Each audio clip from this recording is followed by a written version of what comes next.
Hey folks, it's Nate, and it's time for another QuickCast.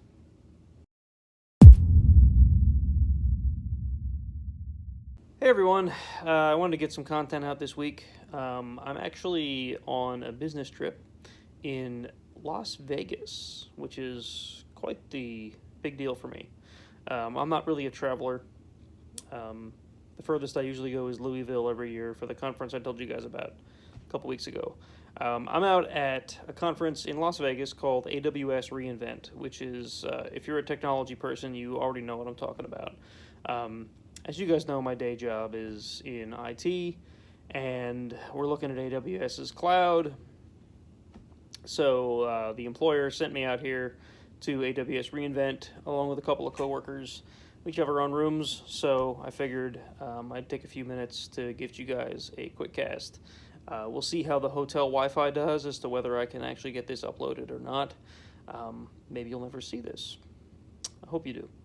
Anyway, I just thought to talk a little bit about what I'm doing out here in Las Vegas and how much of a weird ordeal this is for me.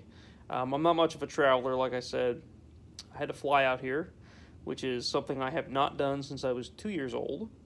And I barely remember that flight because I was 2 years old.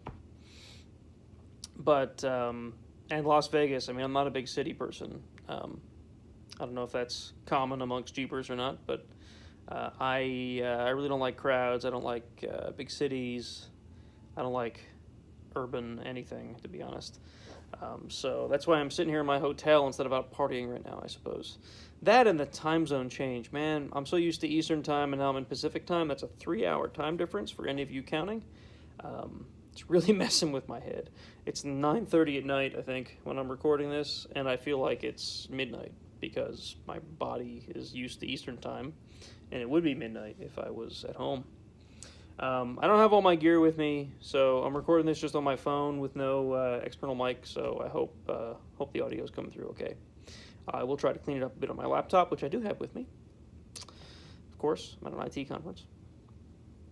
So anyway, I finally got the parts from Off-Road Only, so those are waiting for me at home when I get back. I can finally fix the steering on the LJ, and I'm looking forward to getting that back on the trails. I miss wheeling, I really do. So that should be great. I'll have some content for you guys there. I'm going to clean up the links, probably repaint them, make sure the tie rod ends are in decent shape, get them all greased up, get the Off-Road Only kit installed. Sorry, folks. Like I said, time zone differences. I'm tired. I feel like it's midnight. That's why I look so tired. Not because I'm out partying at Vegas. It's weird. Every single place I go, it seems, out here, requires me to walk through a casino. I'm not a gambler. I don't have the money to gamble, so I don't touch it. I do like to drink, though. And I've had a couple of those tonight. Maybe you can tell. They're wearing off already. I just tried sushi for the first time, folks. That might seem like nothing to some of you guys. I don't know, but I've never had sushi before. Tonight I did. It's pretty good. I also played golf. Talk about a weird night. Had a couple drinks. Went to an indoor, not even indoor. It's the weirdest thing. Vegas is a weird place, guys. So I went to this place called Top Golf.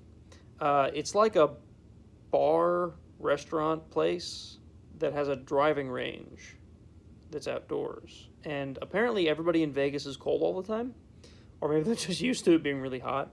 Because, like, these outdoor, like, semi-sheltered driving ranges were heated. Which seems like a terrible waste of energy to me. Maybe it's because I'm used to Pennsylvania, where when it's cold out, we just accept that it's cold out. We don't try to heat the outside, but in Vegas they do. Anyway, I'm rambling on about my trip to Vegas, and maybe you guys don't care. Maybe you do, I don't know. It's kind of an interesting trip. I wish I was out here for something like SEMA or whatever, but I'm not, because work wouldn't send me out here for SEMA, I'm sure. You can blame my employer. But no, it's been an interesting trip. And I don't know. I don't know if I'll be coming back anytime soon, but it's been cool. Sushi. I never thought I'd try sushi. I did. So anyway, yeah, I just want to get you guys a video. I don't know if I can go into any more detail about the Smurf. Let's see. What did I do? Last time I talked about the Smurf was when I purchased it, right? When I drove it back from New Jersey? No, Philly. I bought it in Philly. So shortly after I bought it... Sorry. Tired. So shortly after I bought it, I put a 3.5-inch lift kit on it, so I could fit 33s on it. I think I told you guys about that. Super lift kit. And that was basically because it was the best bang for your buck I could find at the time. There were better kits out there, but I bought that because it was in the price range that I was looking for. So, you know, that was it. Not a bad kit. Superlift doesn't have the best reputation in the world. I'm not sure if they're even still around. I haven't seen them in forever. But 3.5-inch kit, it got me under 33s with the TJ Flare modification. And that thing, I beat the hell out of those springs. I broke one at one point, and I had to buy a new one because I didn't, they have a warranty. I could have gotten replaced under warranty, but I hadn't done my due diligence, kept the receipt, registered my ownership and all that. So, yeah, that didn't work out, but I ended up having to buy a spring when I broke one. And it was on a day on the rocks at Paragon, I broke the main leaf in one of those springs. Probably could have been avoided. Probably could have been replaced under their warranty if I had kept the receipts. But anyway. So yeah, I put the 3.5-inch lift on it. Tomkin machine, if anybody remembers those guys. I think they might still be around. Put a Tomkin machine rear bumper on it. Moved the best top, super top from my old YJ to the blue one. The white YJ that I had over to the blue YJ. What else did I do to that thing? Sway bar disconnects. As you would with any Jeep. There were a ton of things I did to that. A lot of them were like little things that you could do in an afternoon. I eventually ended up putting buggy springs on the rear, but I kept having problems with them inverting. So when I did the spring over, I dropped those. Got rid of them. Yeah, I'm trying to think of any interesting stories I can tell you guys. I'm just trying to think chronologically when I bought the Jeep. I probably took it out wheeling the weekend I got it on its 31-inch tires with no lift.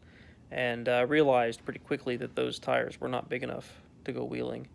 Or I should say the tires were too big for the wheel wells. They were fine for clearance and whatnot. 31-inch tires are certainly wheelable for easier trails. What sort of situations did I get that Jeep into? Quite a few.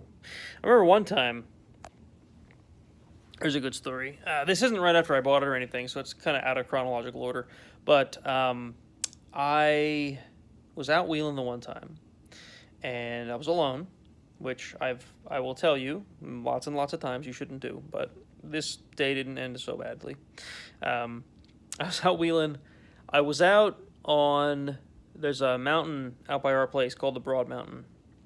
Bunch of access roads, fire access roads and whatnot.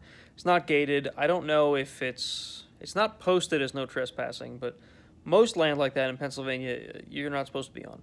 So I probably wasn't supposed to be back there. But anyway, there's this area, there's like these sandy power line trails, and there's this big puddle up there they call the Sippy Hole. And it's just this big, deep puddle. I've never been through this thing because I don't really like water. Water breaks things. But I went up to it, and I was just sort of tooling around in that area. And I had the Jeep in 4-low. I think it was in 4-low. And I go to turn around. I'm doing like a K-turn in the trail.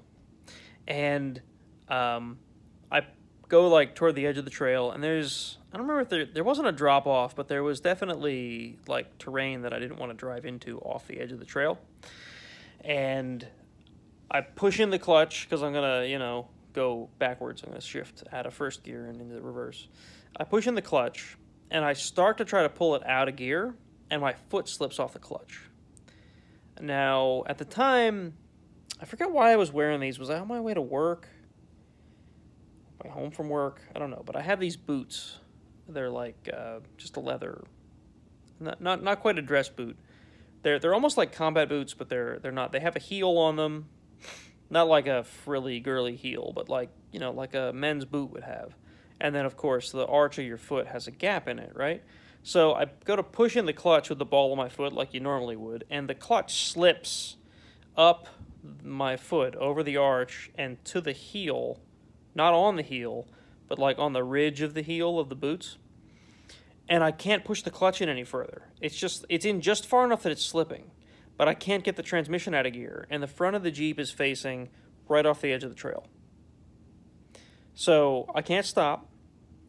Well, no, I am stopped, but I can't get the Jeep out of gear to get it to shift into reverse. And I'm facing the edge of the trail, and I can't.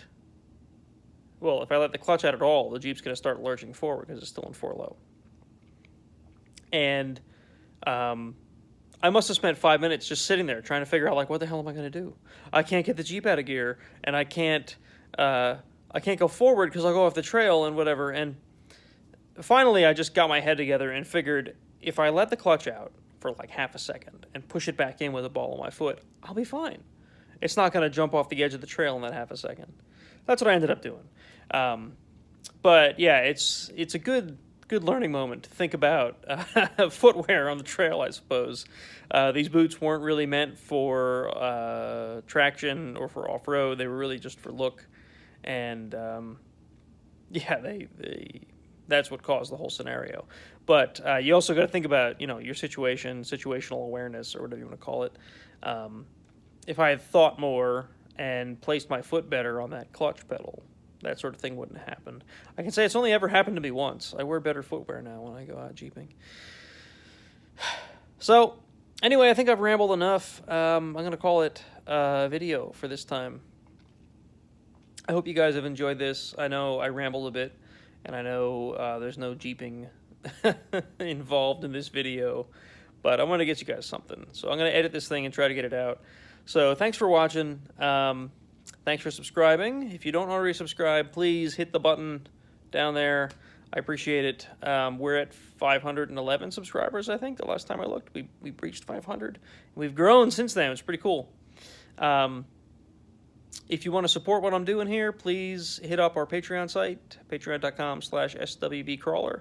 Maybe I'll be able to afford a camera that's not my cell phone. Right? I'm not trying to guilt you guys into anything.